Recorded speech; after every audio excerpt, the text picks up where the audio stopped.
Broadcasting live from the Business RadioX studios in Atlanta, Georgia, it's time for Atlanta Business Radio, spotlighting the city's best businesses and the people who lead them. Welcome to another exciting and informative edition of Atlanta Business Radio. Stone Payton, Blake Candabat with you. Blake, I don't know that you and I have done this show together. This is going to be a lot of fun, isn't it? Yeah, it's going to be a lot of fun. Well, take care of us back there behind the board, if you will. We got an exciting session today. First up on Atlanta Business Radio today, please join me in welcoming to the broadcast VP of Marketing with Alexa Dev Group, Miss Caroline Dunn. How are you? Good morning. Happy Monday. Thanks for having me. We are delighted to have you. So Alexa Dev Group, mission, purpose, what are you guys out there trying to do for folks? Well, with the advent of the Alexa, Google Home, all that voice stuff going on, we realized that there was a white space of developers. It's the next generation of developers. We're developing apps for your voice device, similar to, you see apps on your mobile device today. So walk us through some applications for this kind of science, this kind of technology for your everyday small business person focused on marketing their goods and services. Well, from a perspective of a small business or really, medium or large business, you want to be on every platform there is out there today. And voice is that next frontier of platforms that you need to be on to be relevant in this world. And you need to, for a long time, hey, it was, hey, I've got a website. Then it was, hey, I'm on Facebook. Now it's, I am on Alexa and Google Home as well. And having your web presence and your mobile app presence out there is really important for you to get your name out there these days. So I'm operating under the impression that this doesn't have to be as complicated as I'm probably envisioning it, at least if I've got some expert counsel and guidance going into it. What does it take to get, like Business Radio X, what does it take to get this show or something about what we do on an Alexa? Well, actually, I checked this morning. You are on Alexa as of this morning. Blake, congratulations. did you know that? I didn't know that. Had no clue. And Google Home. So because you're on TuneIn Radio and they have a partnership with TuneIn Radio, right. If you say, Alexa, play Business Radio X through TuneIn Radio, people can get that content today. Wow. Now, you threw me for a loop. I called Brandon Blake, but, on radio, you can just look at whoever. I didn't know we were on Alexa. So right now, this show you could actually access it through Alexa? Absolutely. Okay. But that's because you're on TuneIn Radio. Okay, so it's because of TuneIn. Yes. All right, but let's say that we wanted to do some stuff on purpose with some intention. Let's use this as a use case. Let's use Business Radio X, not even the whole network, just the Atlanta studio. If we were to team up with you, walk us through what that might work with and how you could help us. That's a great question. You can reach more people than you can today just on radio because Alexa is that sound device, right? So you want to make sure you've got your, I think you save all of your broadcasts as podcasts, as lack of a better word. Right, You're saving right. the audio, right? And it's available on your website so people can access it there on demand after the event. And as you're doing that on your platform, you can automatically push to Alexa. All you have to do is set up a skill. It's called a skill instead of a mobile app. It's a skill on Alexa. And every time you're pushing your on-demand content onto your platform, it automatically updates. Isn't that amazing? It is amazing. So is the value that you add to this chain helping us design that skill in such a way that people will ask it, or promoting the fact that you can do it, or where do you come into this process? Where do I come into this process? Great question. Generally speaking, it's for people not already on TuneIn or who want to have a standalone skill on Alexa. So, for example, you have a podcast that you're on, let's say, for example, Podbean or SoundCloud, and you want to make sure that's available on Alexa. You can go in and say, okay, I want my podcast on Alexa, and I will help you through that process to make sure that you're searchable when they go through the list of apps skills on Alexa, that you have your proper icon out there, your logo out there, you've got the right description so people can find you. And then there's something on Alexa called flash briefing. Have you heard of flash briefing? I feel like my wife does it for maybe football. Yeah. You're supposed to, every day you're supposed to say, Alexa, give me my flash briefing. Yeah. And you set up all of these different podcasts or, content that you want to hear that gets updated on a daily, weekly basis. And it automatically takes that latest content and it pushes it to you when it's available. So it's automatically checking for you. Hey, did Business Radio X put out a new on-demand content? It'll automatically pull that for you and play it for you by not even remembering Business Radio X. If you'd set it up, you said, hey, give me my flash briefing, and Business Radio X could be part of that. Wow. I get the sense that maybe I need to open my mind to the various business applications for this and sort of elevate my expectations of what you could accomplish, because you don't have to have a business, let alone a business radio network. You don't even have to have a business radio or a radio show to profit from this, right? You just got to create some voice-based content. Is that We true? are our own media companies now. Right. People sitting at home with a microphone and a computer are podcasting away. And now podcasting and audio is the next frontier. Our eyes are tired. And now right? Our eyes are tired. We've had enough mobile screens to last us a lifetime now. And now's the time for people to invest in an audio strategy. I mean, you really believe, I know I look through kind of an odd lens. I think the answer to every small business problem is you should have a weekly show on Business Radio X. Now, that's probably not true, but I do believe probably some type of audio strategy. I mean, it's just, that's where we are. Like, there was a time when not everyone had a website, and then anybody that tries to have a business has a website. Absolutely. It's the same thing. Everybody needs a website. Everybody has a mobile app now. And now everybody's going to need to have their content on Alexa and Google Home. Now, do you think audio, well, maybe it already, what I was going to ask is, at some point, will audio become searchable? Or is it already, or is it on the way? It's early stages. It is searchable, but not really.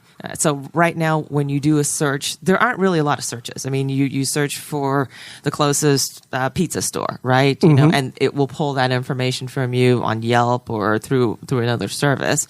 Right. Generally speaking, the other searches that they do, and this is early stages. Right now, they're doing a lot of Wikipedia searches. And not all of us are in Wikipedia, unfortunately. Right. And they will start getting better. It will become the next SEO eventually. They just haven't figured it out yet. Right. They want to make sure the algorithm is going to be twice as complicated as what you see for SEO Right. today. We're all trying to game the system. We're trying to game the SEO system. We're going to try to game this system too.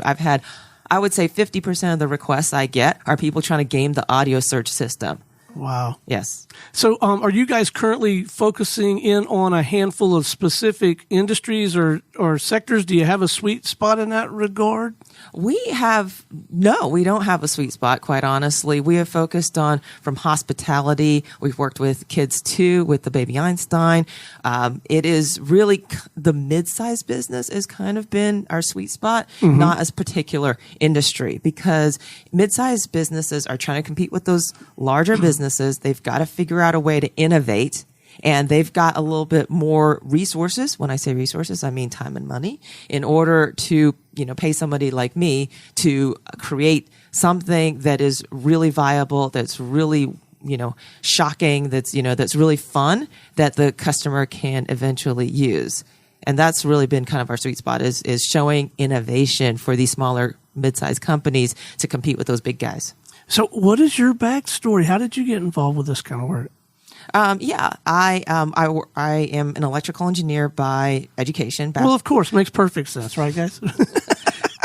Okay, go on. I did electrical engineering. Then I went into a career in marketing. I did an MBA in marketing. So I was head of marketing in my last role at a software company. And we saw this thing come out called the Alexa. And we're kind of like, what is this? What are that? And we kind of went through the process, and they were like, yeah, we're starting this whole skill development thing. And funny story, Amazon offered a free t-shirt to create your first skill. And we were all like, ooh, I want a free t-shirt. I don't have enough clothes, obviously. And we made our first skill just because we wanted a free t-shirt from Amazon. Wow. All right. So someone out there is, I don't know, a lawyer, a CPA. Let's pick one. There's a CPA out there right now that probably is not listening to us live. Most of our stuff, they listen to it on demand. All right, this guy's hitting a bucket of balls on a Saturday. He's hearing this conversation. Walk us through how it might apply to a CPA practice and how you might serve a CPA practice with something like this. A CPA is if they have they would have to be a little bit bigger. I would So more than a sole. Yeah, they would have to group. have a lot of content. I would recommend somebody with, for example, my coach. I'm coached by a world-ranked All-American track athlete, Tina Klein. All right. And she's got a ton of content because she knows everything there is to know about running, trail running, track running, road running, what kind of shoes you need to wear, everything. Okay. So she's just content. And basically she needs to, she could start a weekly podcast. Actually, we have started a weekly podcast now where she's pushing out, one tip about running every single week, right? Nice. So from that, we've created the Balanced Running podcast, or and which turns into the Balanced Running Alexa skill, where if you are thinking about getting into running or you are into running, but you want to learn more, now you can get that information through Alexa. Hey, Alexa, launch Balanced Running. Tell me how to get started in running, and tell me what foods to eat. Tell me, what shoes to wear because I want to start getting healthy. All right, so an early step in this is we do need some sort of content factory. Again, looking through Stone's lens, I can't think of a better way to amass meaningful, relevant content faster, better, deeper than audio, because you can just sit down and ask. If you really do have the knowledge base, you can sit down and have a conversation and capture a lot of good content in a very short period of time. But so an early step in all of this is we got to have some sort of content generation machine. Content machine, exactly. Okay. Yes. And then from there, getting it, working with me and getting it on Alexa, submitting your skill, everything has to be approved by Amazon. Okay, so not just willy-nilly letting you. This is not this is far from open source.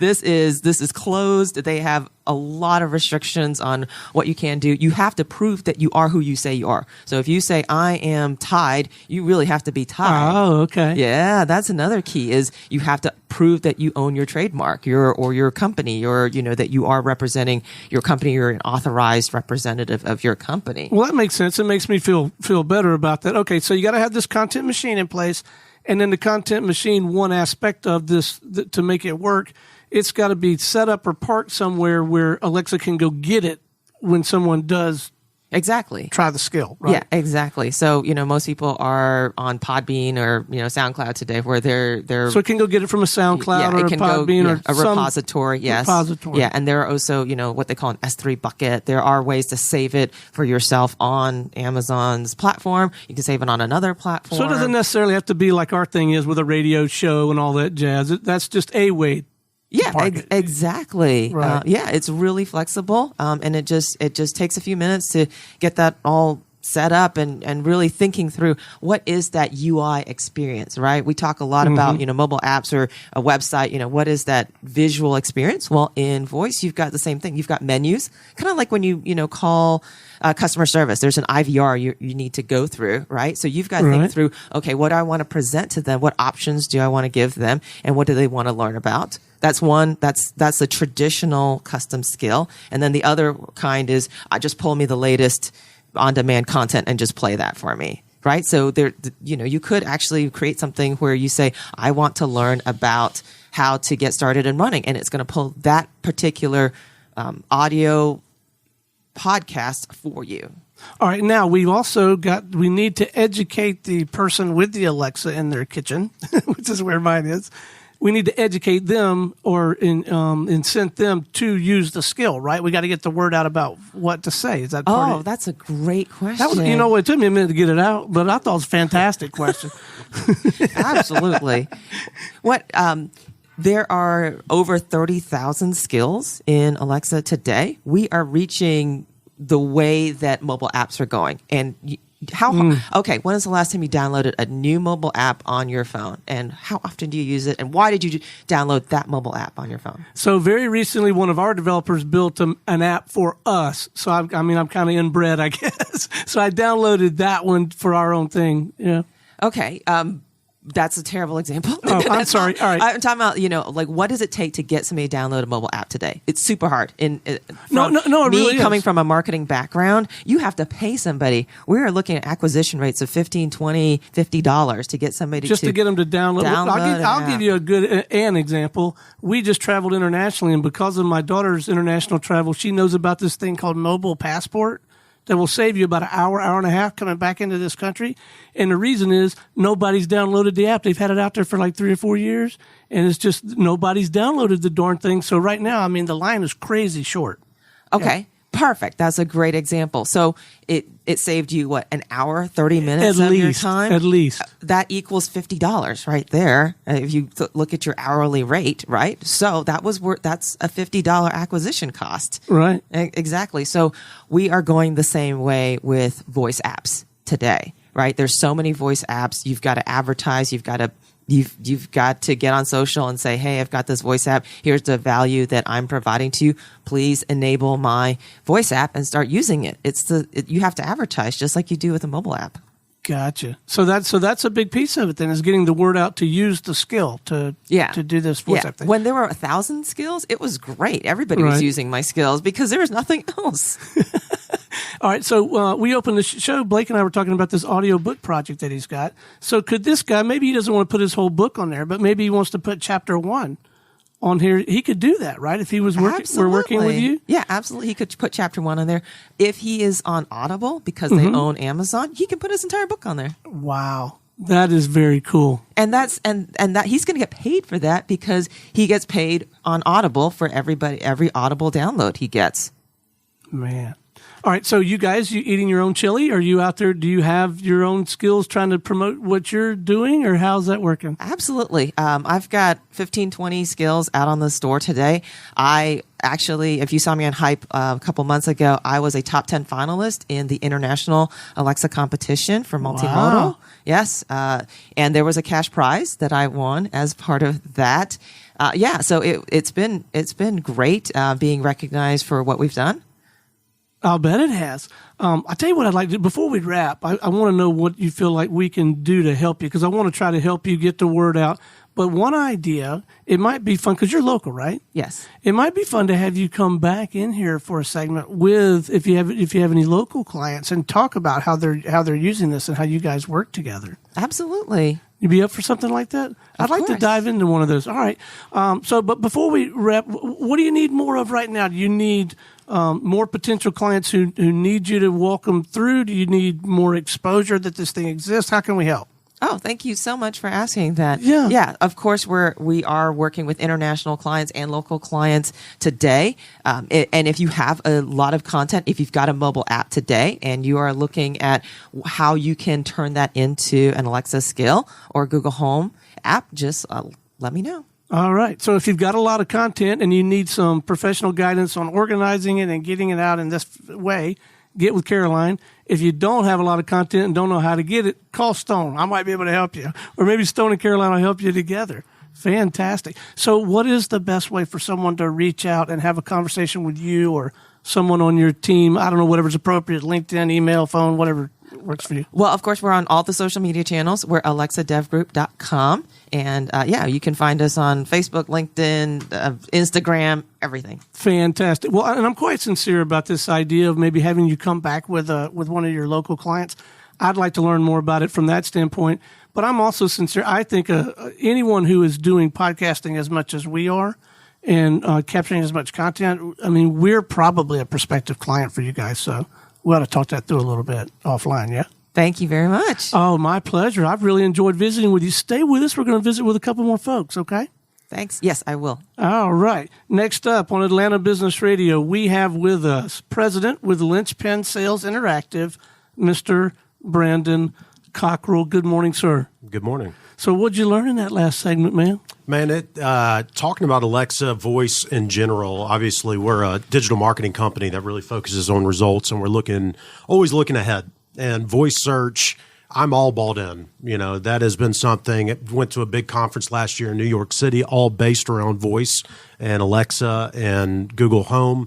And it is I believe in the next 5 to 10 years going to be where you want to go and where you want to be. And right now is the time to take advantage of that, obviously, as opposed to waiting. So everything she's saying, I mean, I'm over here shaking my head just because it gets me excited just listening to it and talking about it, but knowing kind of a little bit more in detail about what it can do for businesses.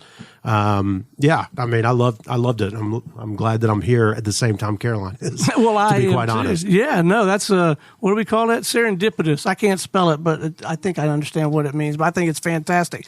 So, voice is a topic that's going to be in conversations that you have with your best clients and most important prospective clients.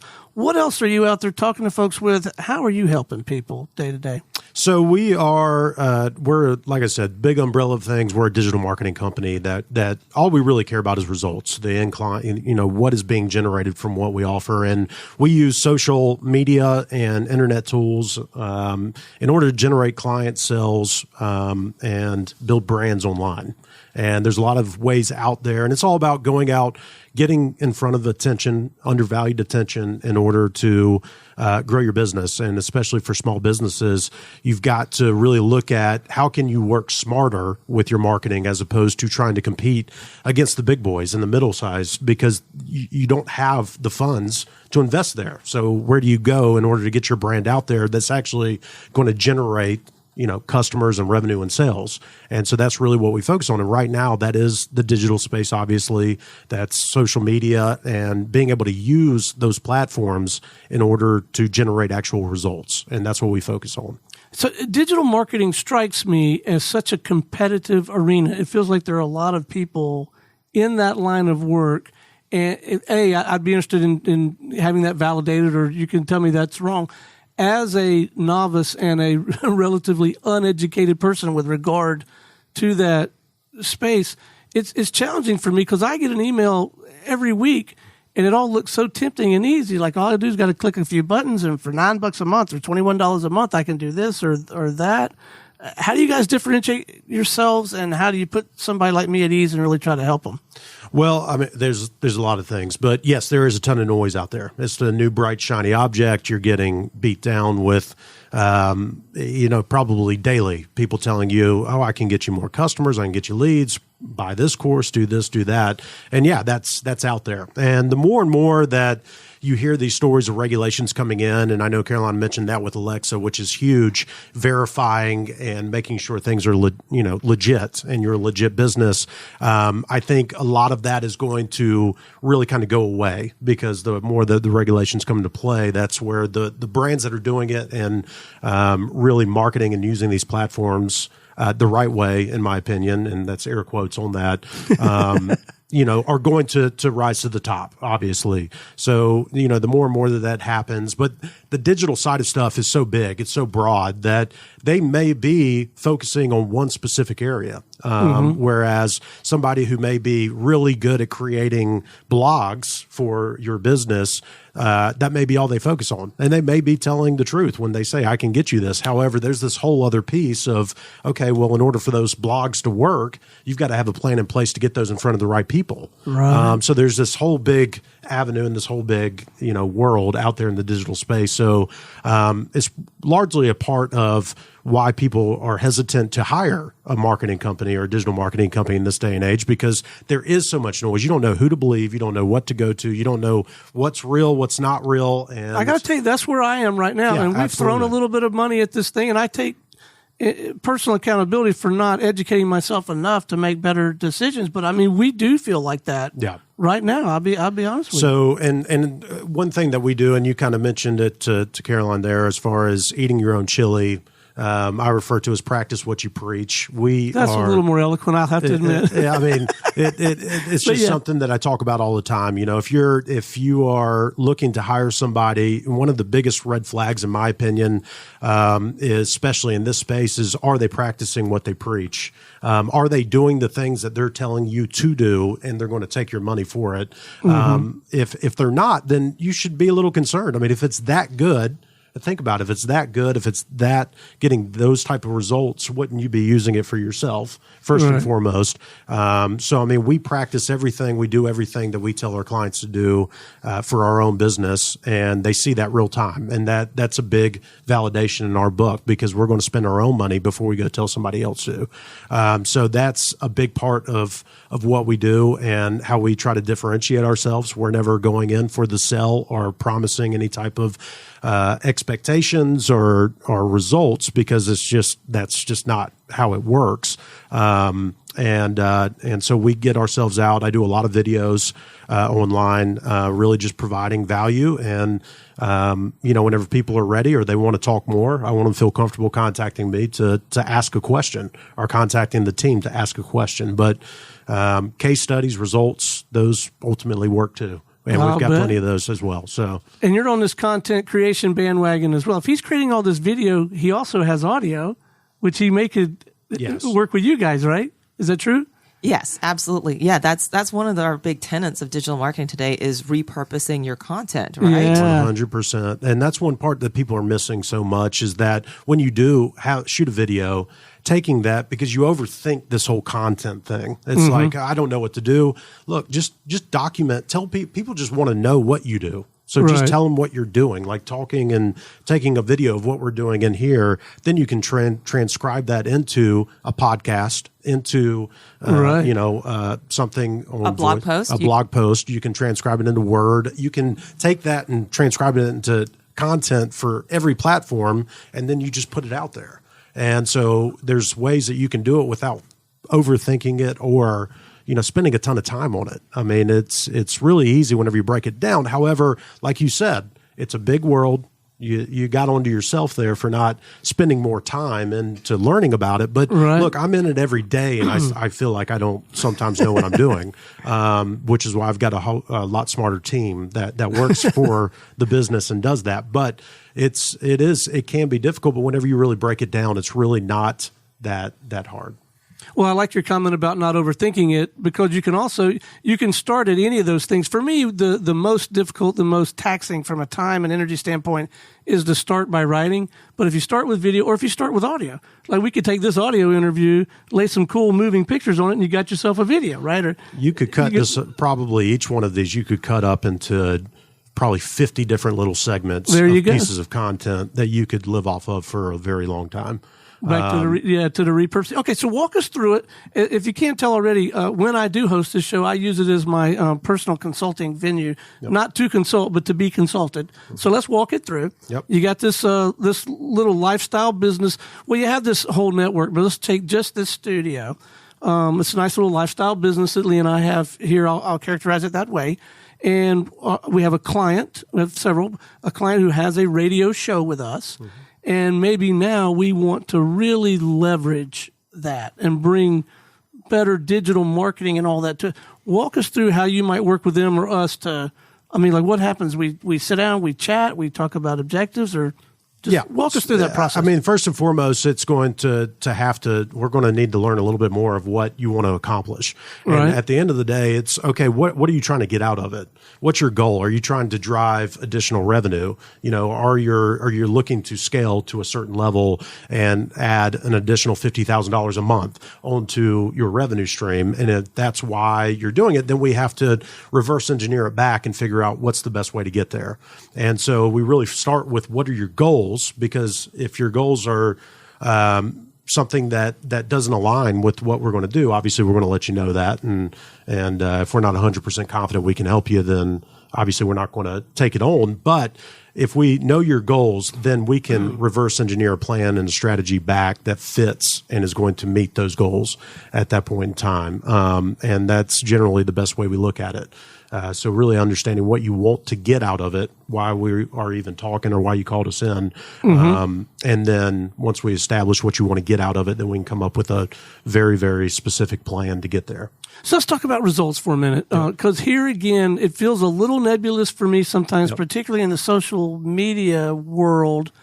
Can you really put something in place that delivers tangible results like revenue or like new relationships or something beyond, and maybe I'm just asking for too much too fast, something beyond, we got you a lot more visibility, exposure, clicks and all that stuff. So what we don't really worry with what we refer to as vanity metrics, impressions, clicks, likes, all of that. Those are great. You definitely want to have those. We focus on the end results, which could be more appointments scheduled through the website.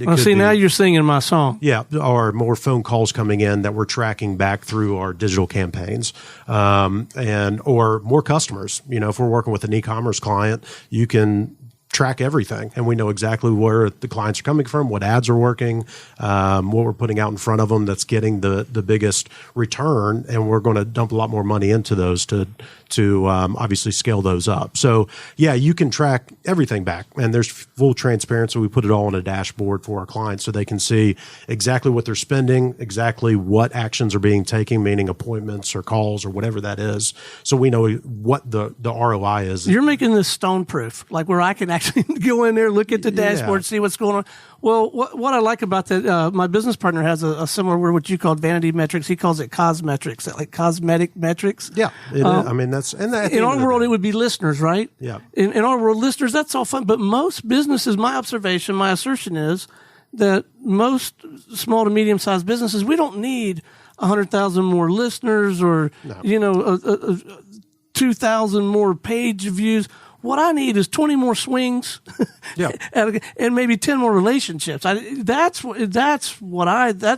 the kind of result I'm after. It sounds like you're geared to deliver something. Yeah, like that. we're only focused at the end result, and me to a fault sometimes. I mean, my background in the corporate world, 11, 12 years working in the corporate world in sales and marketing, and the reason why I started the business years ago was because of that. I saw that people weren't getting tangible results, and I knew there was better ways to do it. So that's whenever I left the corporate world kind of on a whim and decided to start this business. And now that's really what we focus on is how are we going to get the results? And, an easy way to really look at social media and all of that is it allows you to get in front of thousands of people for a very small cost right now still, because it's still undervalued attention at that point. But it allows you to go out, put content out there. So if you've got a video out there, you're able to know what percentage of that video certain people are watching, and then you're able to put more stuff back in front of them in order to continue building those touch points that in the past you didn't. Whenever social media wasn't around, all you could do was go out and cold call, follow up with maybe an email at the time, a phone call, maybe try to get them in for an appointment. Now all of that can be done on autopilot through these platforms when you have the right strategy in place and build that relationship. So whenever they are ready to buy, they're just reaching out to you. It's very warm. They already know who you are. They already know the story, because that's what we're all media people. Whenever you really dial it back, we all have the opportunity on our mobile phones to get out in front of thousands of people, where you used to have an event for everybody to come to in order to get in front of them and build that relationship, or only do it face to face. So it strikes me that this really lends itself, if you do it properly, to discipline, rigor, structure in a selling environment. We have a selling expertise kind of show once a month here. And one of the things that really resonated with me was the guy talking about, just consistently, relentlessly exercising some rigor and discipline. Just, that sales doesn't have to be this big hero thing where you went out and everything fell into place. But having a good, solid social media strategy, I think, would lend itself to having a systematic, structured approach to developing your pipeline and all that, right? Yeah, I mean that's where the key is. I mean, especially for if you're thinking on. I'm not saying I do it. I'm just saying it sounds like a great idea. Yeah, no, I mean it's the way that you can leverage platforms and the world that we live in today to build up your pipeline, to generate leads, to generate opportunities for then your sales team. Because all you're trying to do with marketing and all of this, and all we're really looking to do is get more quality people into your sales process. And so by doing that, you're taking that away from the rep where they can actually do what they need to do. And if it's a single, if it's a solopreneur and they're out trying to get other, clients, but they land one and they're having to fulfill that, well, that takes time away from generating more opportunities. Oh, I hear that from consultants and like solopreneurs all the time. You get these peaks and valleys because if they're not marketing, then they're out practicing their craft, and then they're So what these platforms allow you to do is build that relationship while you're still fulfilling all of that. So you get more inbound coming in, and so it does all of that for you when you do it correctly. And you're not living and dying by every prospect. Every prospect isn't so precious that, oh my God, it's all this pressure because I got like this. I got to close this deal this afternoon. Well, that's the biggest issue, I think, with sales is putting that pressure on sales and that terminology of, hey, I'm a salesperson, whenever it's really just two humans having a conversation to see if they can work together, whenever you really break it down. But you need more quality opportunities coming in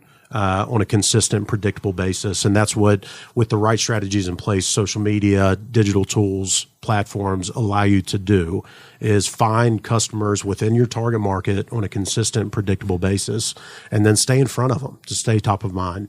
And that's when you do it correctly and you have the right things in place, it completely adds a whole nother revenue stream onto your business. And that's whenever it gets fun.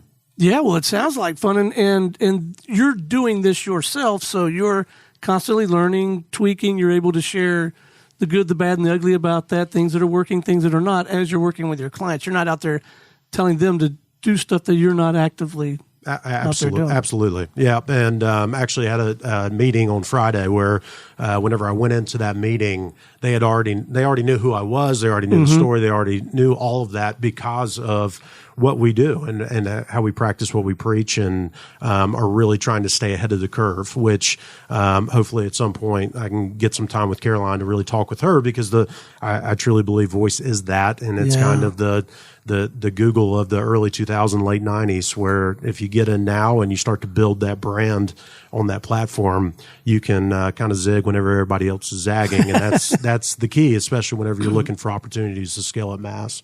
So before we wrap, you kind of glossed over, skated right by this idea that, you worked at corporate and you started this business.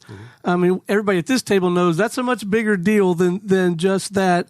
I'm interested to know what prompted you to do that. Did you go home and tell a significant other that, and they looked at you like you were crazy, or? Well, the good thing is, what was that like when you decided to make that jump? Well, I mean, it was obviously a big decision. I've got a very supportive wife who now is full-time on the business as well. Oh, wow. So she was in the corporate world and in marketing. So it was, I got some good, inexpensive labor, I guess, maybe, whenever she was able to come on. But it obviously had its own issues of her leaving her job at the time. But it's worked out very well. But yeah, I was in the corporate world. I always knew coming out of school, I just wasn't ready. I wanted to go get some training, and went and worked for corporations like Wells Fargo, and then for the PGA Tour the last 5.5 years before I left, and just really got to the point where I knew it was time. I'd kind of gotten frustrated, feeling held back, as you hear a lot of those stories in the corporate world, and so at that point, I've come home a few months before I'd actually taken that plunge and said, look, this is the time. This is what I want to do. And the business actually started off more on the sales side of a sales consulting, but I saw that once I started meeting with a lot of businesses, specifically the local businesses, they were having issues getting more quality opportunities in the door on a consistent, predictable basis. And it wasn't necessarily the closing that was hurting them. It was just getting more quality at bats. And so that's whenever I flipped it to the digital side of stuff, because that's where the opportunity and the ROI is right now. And that's kind of how it morphed into what we got now. Now we've got a team of 7 people that really make the magic happen. But and I'm just kind of out there talking about it. But it's awesome whenever you're able to go in there and change businesses and help them achieve the goals that they want, that they never knew were possible. Those are the real fun stories that we have. So we're honored to be able to do that. Well, it sounds like incredibly rewarding work, and I've thoroughly enjoyed learning a little bit about it here. Where can our listeners go if they want to learn more, talk to you or somebody on your team about this? Yeah, so we've got tons of videos out there that that you can go on and learn more on our YouTube channel, Facebook. You can also go to growyourbiznaw.com, which is really focused on one of our programs that we have that really solidifies everything from social media ad campaigns that find your buyers within your targeted market on a consistent and predictable basis with autopilot follow-up sequence and review and reputation management. So you can go in there and check that out and get case studies and see testimonials and all of that. If you want more information on that, you can go to our website, lynchpinsales.com, or find a ton of stuff on social media. Well, thanks so much for coming and hanging with us, man. This has been informative, inspiring, and worth looking into even more. I appreciate it. Absolutely. Thank you. All right. Stay with us. We got one more guest we're going to visit with. Absolutely. Looking forward to this one. All right, Blake, you ready for the headliner? Yes, I am. All right. She's been sitting there very politely. I think she's been taking notes. I've seen her nod her head. She's probably already got 4 Alexa skills and a whole social media strategy mapped out while we were jibber-jabbering. It is time now. Please welcome to the Business Radio X platform and the Atlanta Business Radio Show with Phantom Fireworks manager LaShanda Hambrick. How are you? I'm well. How are you today? Come on into that microphone. Don't let that thing whip you. There you go. I'm doing well. Seems like a timely conversation. Yeah. Is it that kind of fireworks? Is that what we're talking about? Yes. If you like fireworks, this is the place to go. All right. Well, tell us about this place and why this is the place we ought to go. Well, we are a very big company. We've been around for over 40 years. 40 years making fireworks and selling them. I guess I didn't even know you could buy fireworks in Georgia, or is there some rules? There are rules and regulations, but we've been legal now in Georgia since 2015. Okay. Yeah, so we opened up 3 stores in 2015. And then the following year, we opened up, I think, 2 more in Georgia. So total, we have 7 right now, all over Georgia. So what got you in the fireworks business? I did it part-time. I needed a job. Yeah. But now you're passionate about it. You got the shirts, you got the logos, you got the whole thing. Well, as soon as I leave here, I've got to go to work. Yes, we're in our busy season right now. Time to get some fireworks, get ready for the 4th. All right, so what do we not know about fireworks, maybe fireworks safety, some issues around fireworks that we should know if we're going to have a good, safe time? Well, we're all about safety, so we have safety pamphlets. We have a fireworks university that you can visit online to teach you how to properly use fireworks. Do I have to go online, or can I just ask Alexa? After today, I can probably ask Alexa. After you hang out with Caroline and Brandon, get your strategy together. Right. I'm sorry. Go ahead. Did you say university? Yes, Fireworks University. Oh, you got to tell me more about that. So it's an online podcast that you can go on to, and we have tips and updates on basically the right way to use the fireworks. Very nice. And all right, so where can we access that? Well, you can go on our website, fireworks.com. Mm-hmm. It's also on YouTube. You can look it up on YouTube. Right. So, yeah. All right. So fireworks, are they made here in the U.S.? Is it made in other countries and then shipped here? How's that? Yes, they're made in China. In China. Then shipped to us. They invented fireworks, yeah? They So what's that like working with international businesses? Is that part of your work trying to figure out the logistics of all this? No, unfortunately, I don't get to do that yet. But somebody in your camp's got to fool with all that, right? That's correct. So we have a whole team that goes over to China, and they inspect the warehouses. They look at the fireworks. They have, showing. You got to get on that train, I know, LaShanda. That's going to be fun. Every year I ask. Well, now you can tell them, look, I got us on the radio. We were talking about your stuff. Now we need to take it up a notch. Yes, exactly. So you said you got to go to work today. So what will your day be like when you get there? I mean, it'll be really busy. I mean, we're 2 or 3 days out, right? 2 or 3 days out, a little chaotic at times, but that's the fun of it, So I get to meet interesting people. I get to give them advice on how to put together shows and make the best out of the money they're spending and what they want to put on for the 4th. Okay, so you had that knowledge to consult with someone how to put on a decent backyard family reunion type show all the way to, do you actually consult to municipal type shows or like the big city ones? No, actually you need a license to do those. We don't sell fireworks that big. So right. We're just a little local. So okay, but if I got a bunch of rednecks, we're all headed to the lake, right?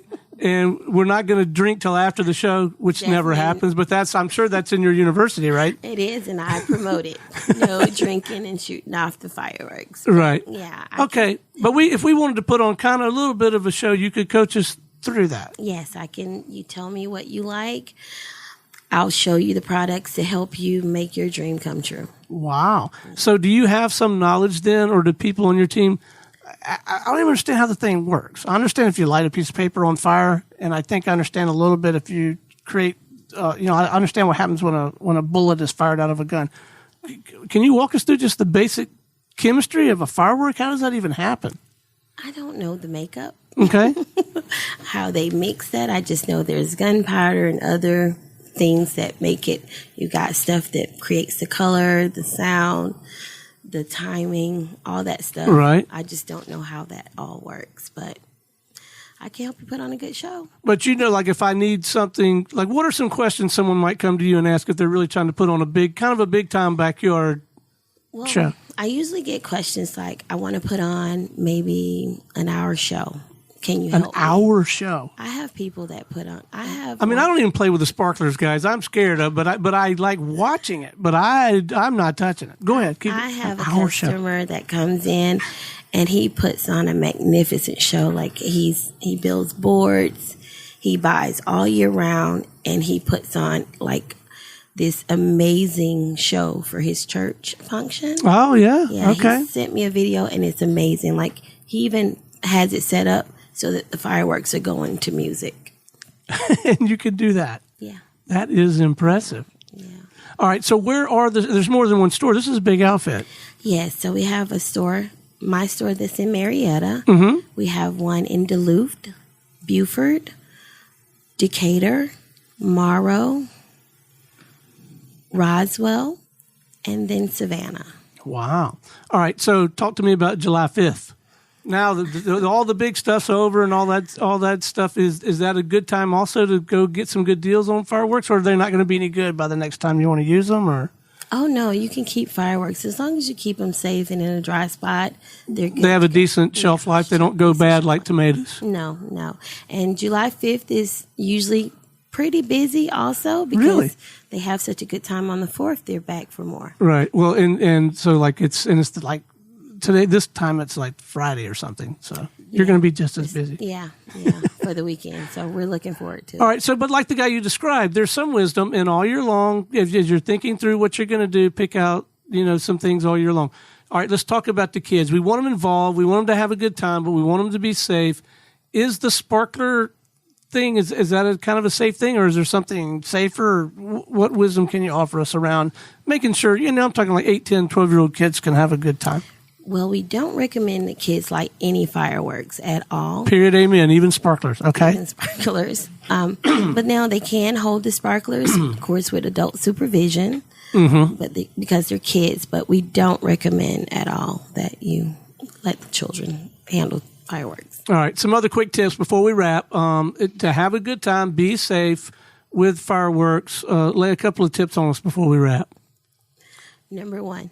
No drinking and fireworks. No drinking. Alcohol and fireworks do not mix. Always have a bucket of water, a water hose nearby. Safety goggles are also handy. We sell pyro sticks. That's like a little long stick that you light safely, that you can light the fireworks with. Oh, yeah, don't do that. So holding the lighter up there, that's not good mojo. Like all kind of stuff could go wrong, right? So we... Pyro stick, so it's like a slow burning stick. Fuse, yeah. Okay. You light the fireworks with. Always make sure that the fireworks is stable. Using bricks, that helps. Flat surfaces. Read the instructions on the box, that helps. If you ask 10 women and 10 men to read the instructions on the box, that ratio is going to look different, isn't it? Yeah. Yeah, okay. But we should read the instructions. You All right. should read the instructions. Let's see. Most of our fireworks are not meant to be held in your hand, despite what most people think. Don't hold that. There's too much risk involved, right? And there's the occasional tragic horror story for something like that, right? Yeah, and have fun. And don't drink. No drinking. If you're going to be anywhere near the fireworks, That's right. don't drink. Don't drink. All right, what about cleanup? Because some of this stuff falls to the ground, right? Most of the stuff falls to the ground. All right. That's the unfun part about it. Right, but it's got to be done. You don't want all that stuff in the middle of the pasture or the driveway or whatever, right? No. Oh, that's the other thing. Like I live on a cul-de-sac, probably not a great place to be shooting fireworks, right? You can. I always suggest that when people come in and they're in their neighborhood, that you check with your homeowners association. Oh, I hadn't thought about Jack. Jack would not be happy. Yeah. He's our block captain. I bet we're not even allowed. I haven't asked. Yeah. So you check with them to make sure. Right. Like your local police department, because there might be like a cutoff time. So I live in Kennesaw. My cutoff time might be different from Roswell. Got it. You never know. Just check to make sure it's okay. Never in parks. Never in. See, that seems like it would be a great place to do it. Well, no. But no. Because it's against the rules or it's dangerous, or it's against the rules because it's dangerous? 9 times out of 10, it's against the rules. So if I'd have called the cop, I'd know that. Yeah. Absolutely. Okay, before we wrap, let's make sure where your store is, address, what's the best way to get there, and best time to come? We're located at 2505 Chastain Meadows Parkway, Marietta, Georgia, 30066. All right. Well, thank you so much for coming in and visiting and giving us an opportunity to know how to approach this whole fireworks thing. I'm still not certain I'm going to touch them, but I'm going to be very knowledgeable. I'm going to ask Uncle Darryl, hey, did you read the box? Where's the bucket of water? Get the hose out. I'm going to be like the safety captain guy. Right. Thank you for having me. Oh, it's been an absolute delight. All right. Until next time, this is Stone Payton for our producer, Blake, and everyone here at the Business Radio X family saying we'll see you next time on Atlanta Business Radio.